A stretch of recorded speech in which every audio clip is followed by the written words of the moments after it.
morning, good afternoon, good whatever time it is wherever you are. This is the Jeremiah Gunn Show. Thank you. Thank you so much for listening in. I appreciate this very much. You'll never know. You're very welcome. You might. Just happy to help. Well, that's interesting. Big brother, big mother. So this is Jeremiah Gunn Show. Welcome to the Jeremiah Gunn Show. Thank you for listening. This program is dedicated to Charlie Kirk. More on him later, but this is CSN, the Common Sense Network, as part of the ISI broadcasting system. So that opening piece, if you're old enough, you may remember, if you were born in the mid-1900s, boomers, etc., whatever comes after boomer, we'll cover that some other time. But we're going to talk about that opening theme was from One Flew Over the Cuckoo's Nest, which was a pretty important movie, kind of watershed, iconic, what's the other word? Milestone. It was a big deal because it's about life. It's about life, and if you see it, you'll know that. Now, what's the connection to today? Today, we're in the Orwellian age. It's George Orwell's world. Welcome to it. He tried to warn it. There's memes that say, I literally wrote a book about this, and let's make Orwell fiction again. But at some point, it stopped being required reading, I'm sure, in the high schools. Just like Scott Adams was eventually asked to leave Pacific Bell because he was doing his cartoon from 4 till 8 in the morning. And it wasn't that. He was covering his bases at work. It's that the management began to get the idea it was about him. So if you're going to live in an Orwellian world, you can't listen to George Orwell. Well, so how did George Orwell get his start? He was a socialist. People will throw that in your face. But he went and participated in the Spanish Civil War, which was the communists against the state, the right wing, I guess they would call it. And he saw what communists, how they treated the socialists who tried to help, and didn't like it. Well, anyway, he went to work during the war for a ministry, which is what we call departments over here, Department of Defense. They call it the Ministry of Defense, and probably spell it with an S instead of an E. But anyway, he went to work for them, and he admired the leaders and the founders and their purpose. I think he was with the BBC and the Ministry of Defense and all that. He admired the people that were trying to, that kind of the starters, the movers and shakers of it, but he hated the actual organization. And he said, and this was very helpful, very therapeutic, very cathartic for me in my career. He said that he said it had basically become a combination of a girls' school and an asylum, a mental asylum. It had become a combination of a girls' school and a mental assignment. And boy, did that nail the career world and even the blue collar workforce in my lifetime. So why a girls' school? Just, I never saw Mean Girls by, I think, Tina Fey, but she obviously saw that. And the pettiness, the cattiness, the backstabbing, the false, poisoned courtesy, and all those things. So One Flew Over the Cuckoo's Nest was an asylum. And he didn't belong there. He was just trying to scam the system. But man, if you don't think that Hilary Rotten Klingon, for example, is Nurse Ratched, then you don't understand the game that's being played. When he said about her to the chief of staff in the hospital when they were evaluating him, he said, she likes a rigged deck, And that all of her followers, all of those, she was DEI. So was Obama. So don't think if we bring out the word DEI when we're talking about Kamala Harris or AOC or so I just saw a clip of the mayor of Albany, New York, the capital of New York. Wow. I mean, it isn't, you can't even call it a word salad. It's just this beauty contestant coming up with stuff that she thinks is the right answer, but never saying, kind of like Obama when he got his Nobel Prize after 11 days in office. Never said, "What am I getting this for again?" I really can't take it. That would cast aspersions on the whole process. But they gave one to Yasser Arafat, and they gave one to Jimmy Carter. I don't know. Anyway, Al Gore. So whatever. But he didn't even have the decency. It's sort of like Bill Clinton. They said if he had any decency, he would have resigned, like Nixon, who did much, much less than he ever did. So, and then the retort to that, the response was, well, if he had any decency, he wouldn't have needed to resign. So, anyway, let's talk about. Let's see.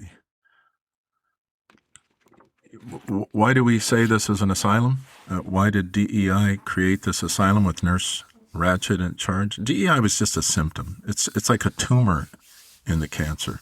It's not the whole thing. It's just one of the indicators. It's one of the manifestations of it. And so one way they've done this to us is they attack the language, a la George Orwell. So they made themselves into, they being the social engineers. They took over without firing a shot, and then they attached. They began to practice medicine without a license. They attached the word phobia onto everything. Oh, you're Islamophobic. You're homophobic. You're xenophobic. I'm not sure they know what the word xeno means. Stranger. So they think that debate and reason and leadership is snapping a word phobia on the end. I realize that they're practicing medicine without a license. Isn't phobia a mental condition? And all of a sudden they just snap that on there and they think they won the argument. I've said it's like they play pickleball with debate. They just knock it out of the air, dismiss it, define it out of existence, and then say that they say, I won. Somebody, I don't know if it was Daniel Patrick Moynihan, who was a true liberal Democrat senator from New York. He coined this term, defining deviancy down, and that's one of the weapons in their arsenal. They just say, well, it's not that bad. It's not that bad. Anyway, I want to make a few corrections.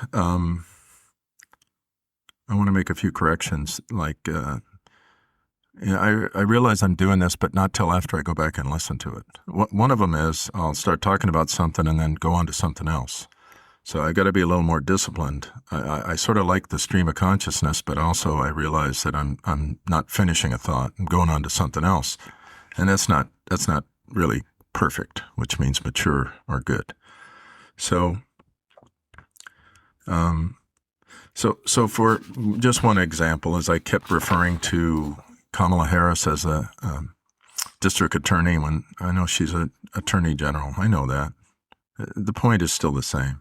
So it's not it's a brain glitch that happens to you when you either think a lot or get older, or a combination of the two.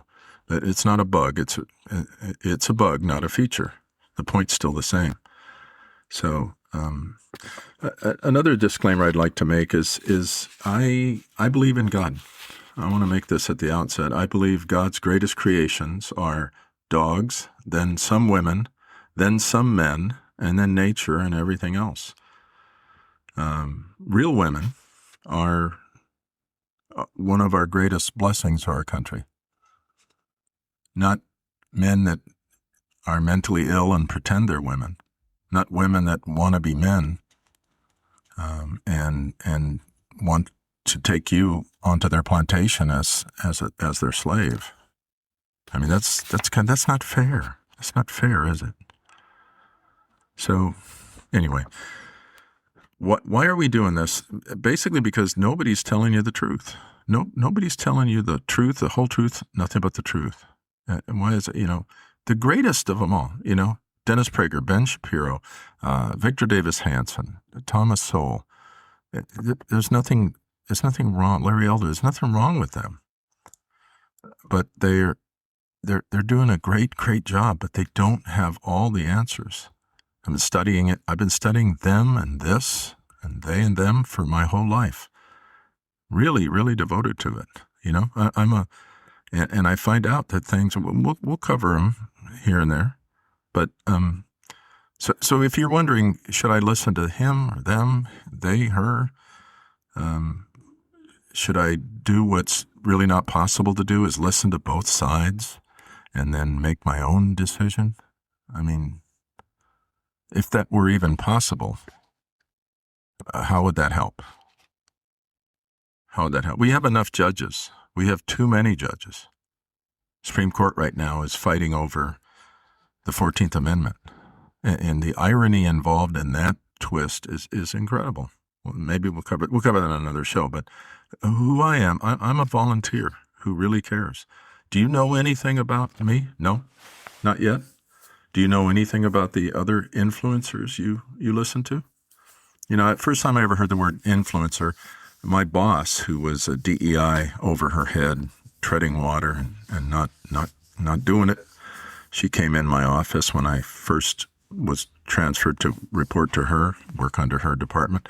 And she said, "You're an influencer. You're an influencer. I forget what they call it, 360. Above you, people below you, your peers."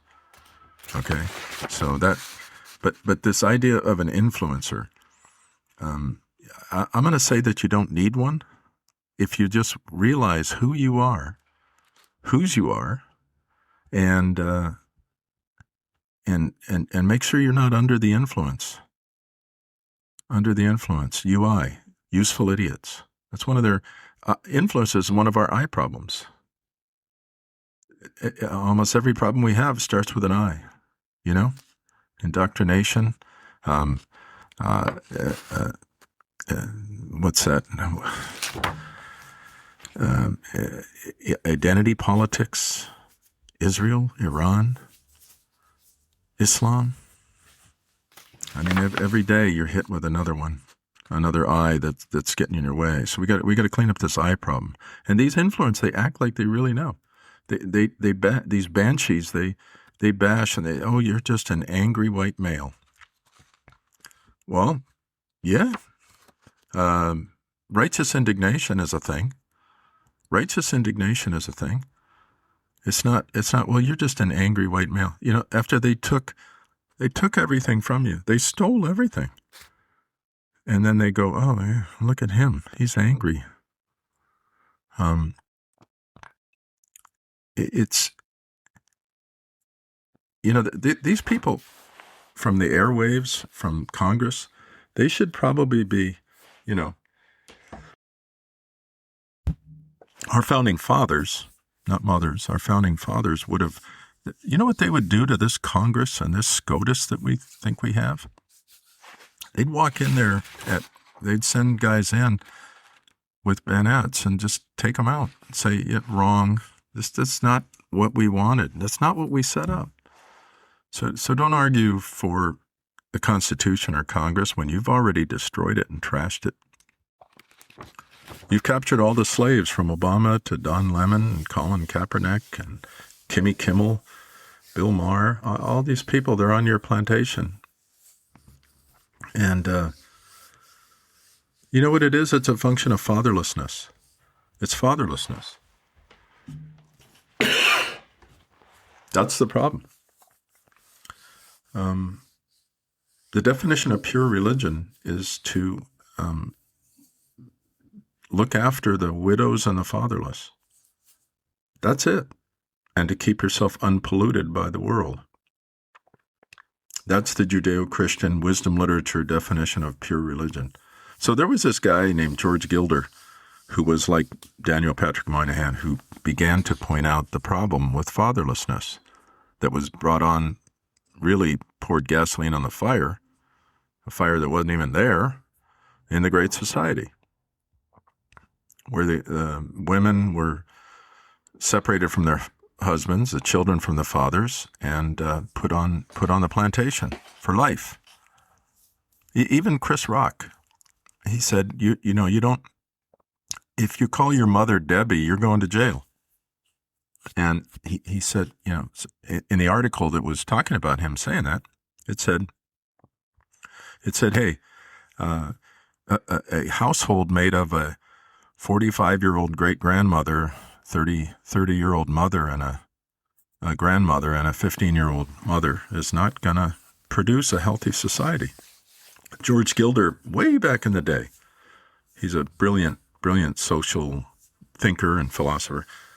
He wrote he wrote that if this trend continues, the fatherless, if this trend continues, we're going to need an army of social workers to look after the women and children and daughters, and the women and girls, and we're going to need an army of police to look after the boys. Being, we talk about prophets, not people. Prophets, Prophets. George Gilder was a prophet. I mean, did he nail that?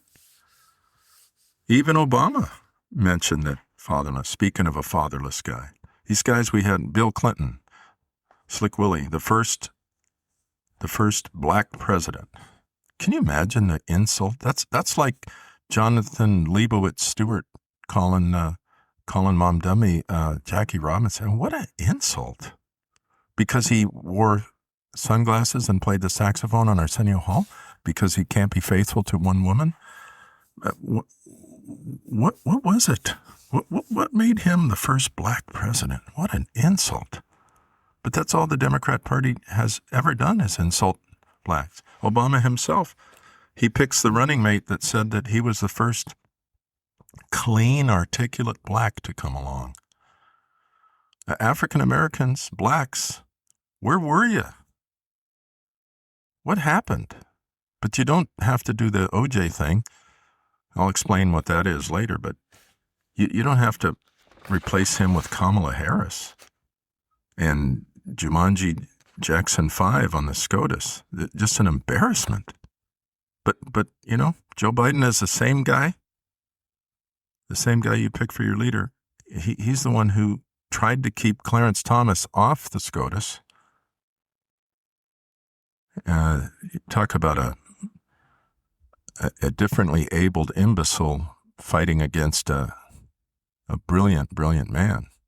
But he tried before he had his hair plugs. I don't know. That didn't hurt his brain. Well, you might speculate that. But anyway, you don't replace somebody like that with somebody like that. But you don't put in Kamala Harris in order to show that, and Jumanji Jackson 5. She's not the worst one on, well, yeah, she is the worst one on the bench, but she's not the only one. Benedict Roberts is no different. He's a DEI leader, and he ought to know better. Anyway, so the boomers grew up watching a show called Father Knows Best. Father Knows Best. And then now the misandrists. By the way, have you even been told that there's another word there's a counter to misogyny? That there's another word? Anybody ever talk about misandrist? No, just misogyny. It's just proof that the tyrants are dictating the discourse regime, the way we're able to talk. They took over. They got the APA, the American Psychiatric Association, or whatever, to start saying that wanting to be a father, a provider for your family is sick. It's mentally ill. But not if your father thinks he's a woman and wants to put on high heels and a wig and stuff. What they used to call transvestite. Now it's just trans. They just manipulate your mind. What's that saying? Those that the gods will destroy, they first drive mad. It's an old Soviet trick. They say, oh, you're mentally ill. Oh, you have phobia. Got a phobia. The woman that was in charge of NPR, PBS, did it to Juan Williams, a minority, Hispanic first name and black skin. She said he was mentally ill because he made a comment about being a little consternated if he sees somebody in Islamic garb, Muslim garb, getting on the airplane. She said he was mentally ill. You wonder who's mentally ill in this scenario, in this equation. Anyway, the challenge I have here is, I have an open mind, open mic. Do I do a stream of consciousness, or do I have a real rigid structure of things that I wrote down and want you to know? So, I'm trying to be a stream of consciousness to clear away the unconsciousness.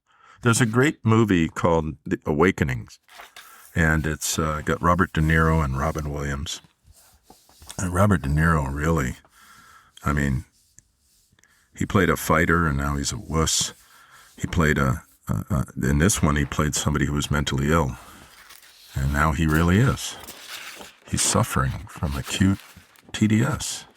And he thinks that people want to hear him act like Joe Biden in front of a microphone at a podium, fumbling around.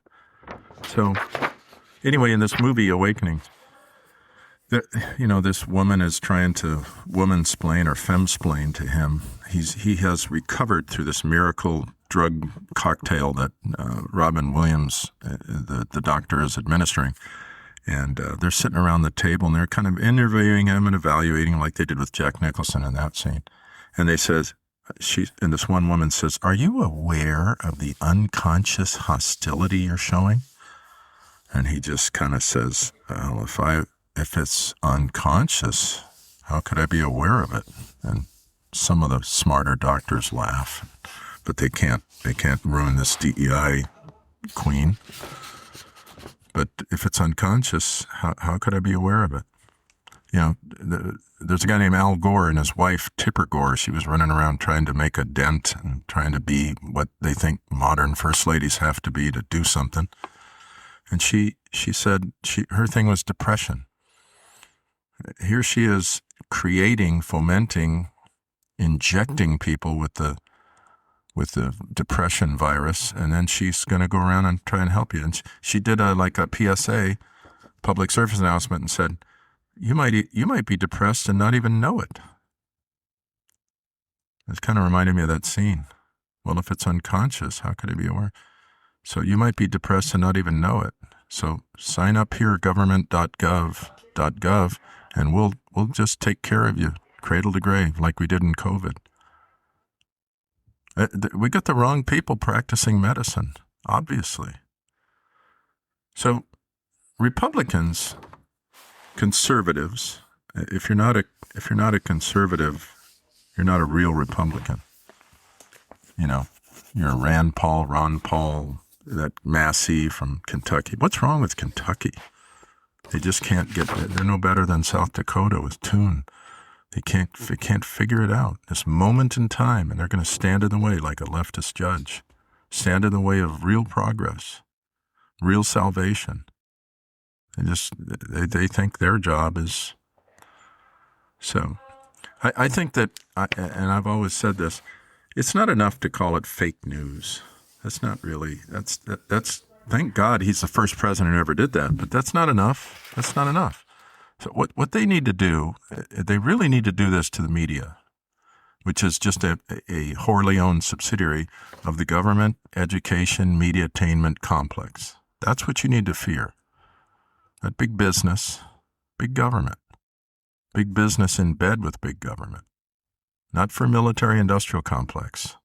That was kind of a boogeyman that I'll explain later, but that was a distraction from the real thing we need to fear. The government, education, media-tainment complex. So when these media propaganda shills, all the three-letter alphabet letters, when they come along, they ask a question. It's not an ingenuous question. It's disingenuous. It's not intelligent. It's not informed. It's nothing. What they're trying to do, it's a battle between Pharisees and truth tellers. And so what they used to say is, what happened is, it says that the Pharisees that came up to Jesus, and these were the religious authorities, which is what CNN and ABC and PBS and all of them are. They're just Pharisees. They're phonies. That's what that word means. But they have a religious authority that they think they're working for the state, just like the Pharisees. And and it says right there in the good book, it says they they weren't really looking for an answer. They were trying to trap him in something that he said, like a lawyer. That's why Jesus said, "Woe to you, lawyers." They tried to trap him. He knew. He knew their thoughts. He knew what they were trying to do, certainly. And so they would ask him a question. "Oh, Master, how about this?" And he would say, and this is what I've always advocated for guys like Trump who come along that never come along, or Rubio, or anybody, Vivek, anybody that's got their head on straight. They should say what Jesus said. What would Jesus do? This is what he did. What he did is a good indication of what he would do. He said, "I'm going to ask you a question first, and if you answer my question, I will answer yours. But if you don't, I won't." I don't understand why he doesn't, Trump doesn't do this. He calls them fake news. "Oh, you're terrible. Your ratings are no good." That's all true. That's good. But what if he said, before I answer that question, what party do you vote for every single time, every single election? I mean, it doesn't matter to anybody that they're just completely in bed with one party of our two parties. They're just owned. They're wholly owned subsidiary. Sometimes they pass the talking points to the candidate. Sometimes the candidate passes it to them. They're just press secretaries, like those horrible ones that Biden had. They're not journalists. They're not the fourth estate. So he should say something like, "Well, you answer this first. Are you a communist? How come journalists don't have to have a little letter D or R next to their name, or C for communist, or S for socialist next to their name? Don't you think it's important if they're going to be moderating, if they're going to be involved in this process? And the free press, democracy dies in darkness. Yeah. PBS. I mean, do they have to be a whore for one party or the other? And you might say Fox is, and Drudge Report, whatever right wing, they are too. Oh, that doesn't disprove the point. It doesn't disprove the point. Rush Limbaugh, I never really listened to him, but when he came on the scene, they said he got a tremendous following because people were hungry for the truth instead of CNN. They were hungry for it. And so he got this tremendous following and just took over talk radio.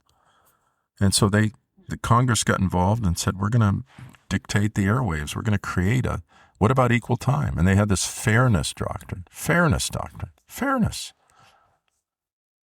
It's kind of easy living right now because there's a perfect reverse barometer. If they say the word fair, they're talking about something unfair. Like when Biden, way back in the day, he told Katie Couric, another one of these great journalists, he told her, "Yeah, that's right, Kate. People got to pay their fair share. They got to pay their fair share." This is coming from a guy who never ever paid his fair share, never learned anything. But they use the word fairness. So they came up with this fairness doctrine, and they actually created a radio network called Air America. I think Al Franken was on it, and it just crashed and burned. But back to Rush Limbaugh, they went to him and go, "Hey, what about equal time? What about equal time?" He said, "I am equal time." Brilliant. He was a brilliant guy. Yes, I am equal time. You've got ABC, CBS, PBS, and CBS, which are both at least 67% BS. You own the government networks. That's the way it is in Europe. The government owns the networks, so they can just crack down on you. It's just tyranny. He said, "I am equal time." What people are looking for is equal time, not some shill just reading from a script that was handed to them by the. So he should say, "Well, I'll ask you a question and if you won't," and they say, "Oh, I don't have to tell you how I voted. That's private." Well, then I don't have to tell you what I'm thinking. I don't have to tell you how are you going to be involved in this thing and not be open about what you are and who you are? People complain about colleges and universities. The UC system in California, they donated 95% of their donations went to the Democrat Party. And what? And they don't even want you to bring it up? You're not even supposed to mention it? I mean, they're owned. They're owned. That's why if you strike one, if Doge, how brilliant was Doge? How incredibly brilliant was Doge? How incredibly something that we were praying for our whole life. And to get a guy like Elon Musk and a bunch of brainiac young kids in there to have a chance to change government and have an impact on their country. And you just go, oh no, Maxine Waters doesn't like it if you attack the Department of Education. I mean, when you start to strike one, everybody goes nuts. The media comes right in. They didn't find out that there's this salt mine where they're keeping all the records and they can only bring up as many as fit in the elevator and all that crap that the government education mediatainment complex was stealing your money to run, to just have a bonfire with your money. So, these snakes, the high priest phonies like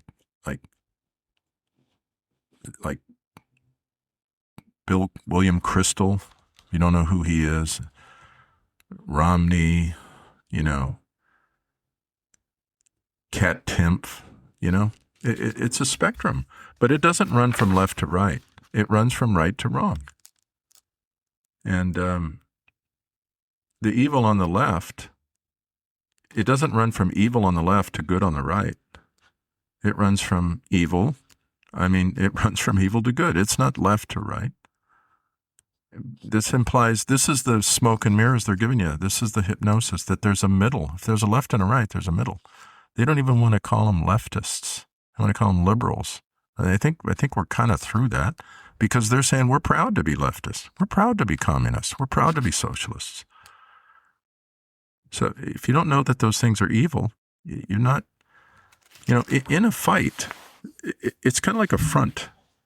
It's more like a battlefield than a spectrum. And in a battlefield, there's a no man's land between the two trenches, like what came out of World War I and earlier. There's a DMZ, demilitarized zone, like in Korea still. There's a no man's land. That's an interesting term, isn't it? No man's land. Yeah, that no man's land used to be a man's land. That no man's land used to be France, Holland, Belgium, Poland. But the left and the right, the good and the bad, the good and the evil, they weren't lined up in the same trench from left to right. So the enemies, like William Crystal or McCain or Romney or any of these people, Thune, whatever his name is, the deserters and the traitors can just move close to the middle. I got to tell you, I don't know what you learned about World War I, but there weren't German soldiers and French and English and American soldiers all in the same trench, just lined up from left to right. There was a no man's land in front. But they've taken everything from you. They have taken everything from you, and they're not telling you this. Who's telling you this? Who's telling you this? Sean Hannity?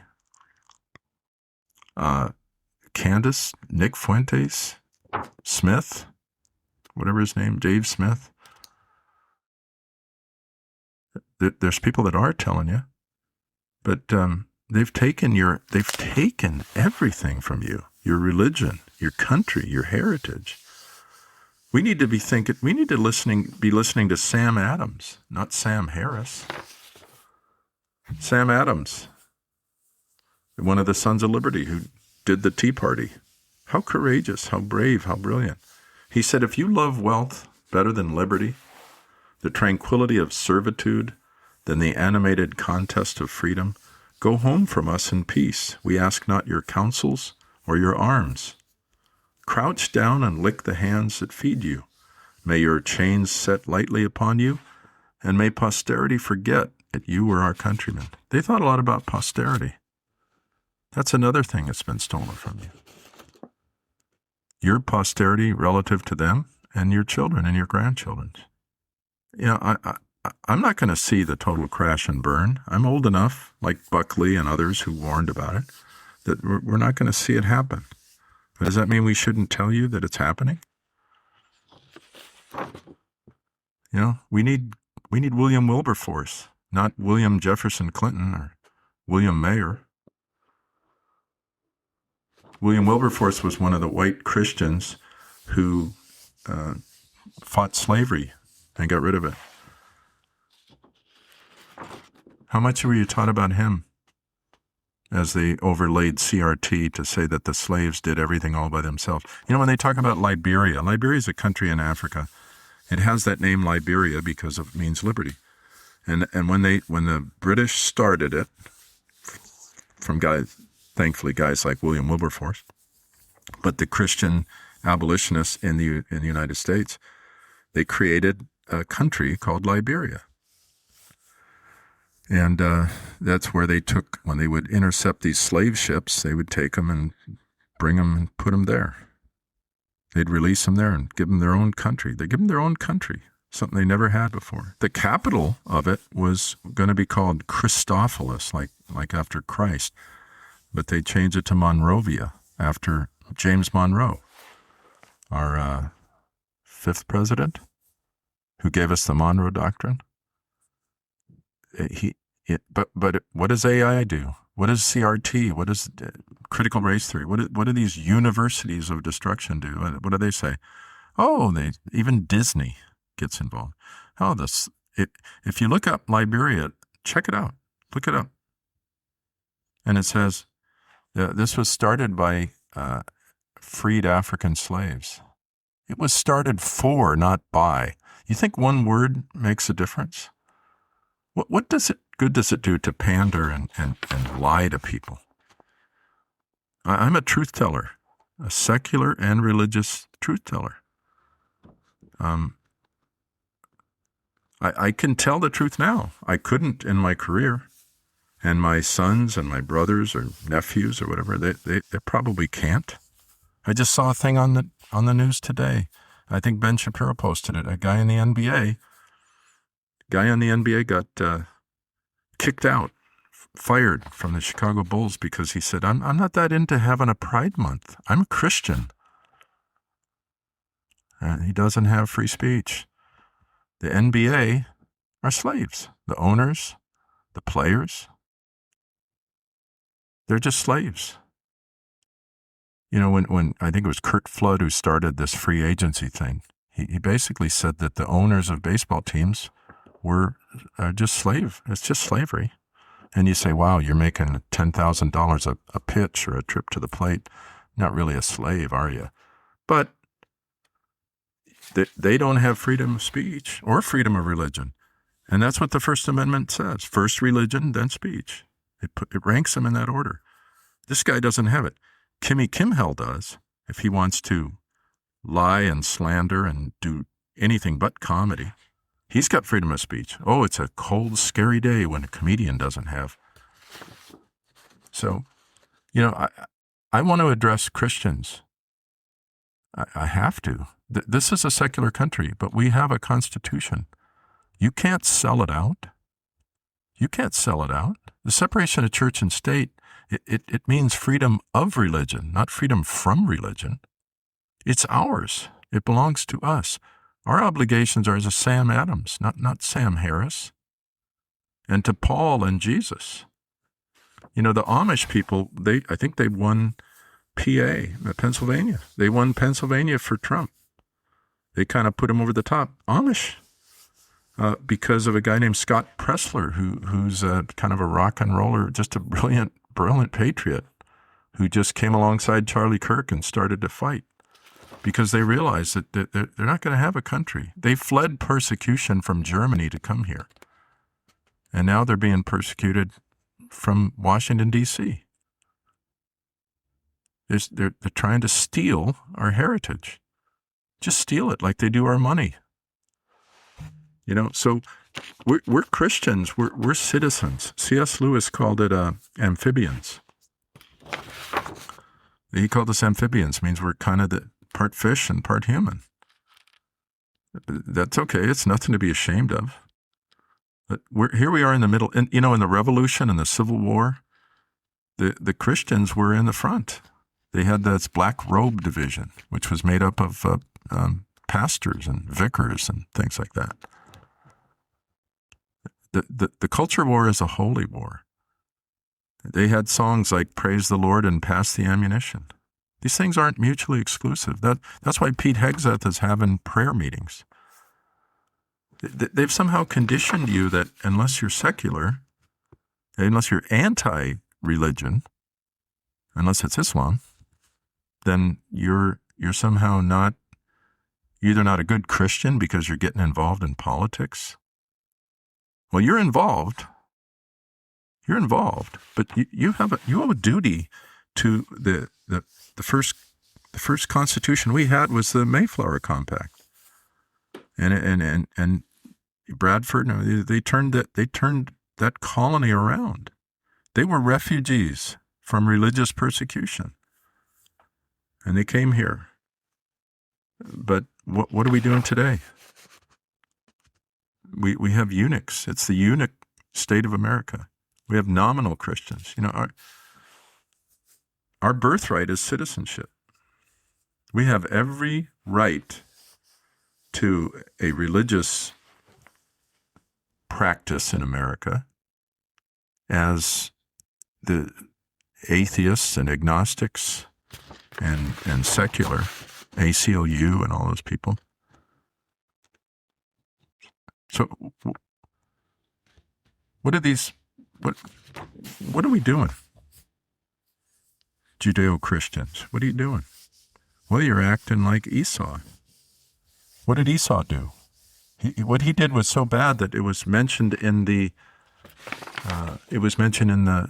New Testament and the Old Testament, obviously. But what did Esau do? He sold his birthright. He sold his birthright for a bowl of food. Does that sound familiar? Kneel down and, lick the hands that feed you, and may your chains. And in the New Testament, it reiterated, he really blew it. So I don't think Christians should be acting like Esau and just sell their birthright. This is your birthright.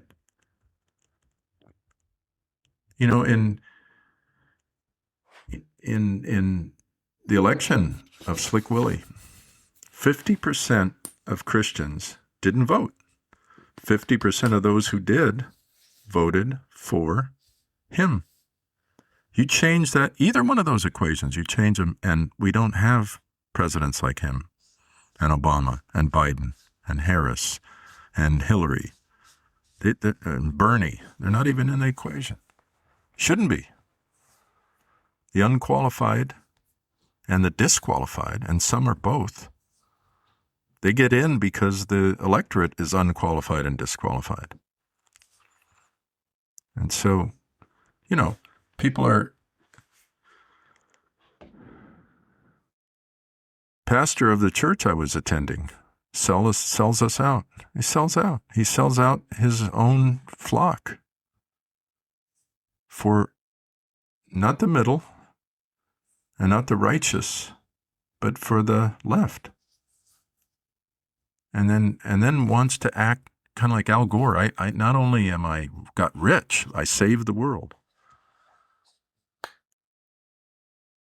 People talk about Christian nationalism. There's this guy named Knuckle or Craig Knuckle or something. He's there with his son, and he's just egotistically holding forth, talking to Charlie Kirk, and he says, "Oh, I don't like this Christian nationalism."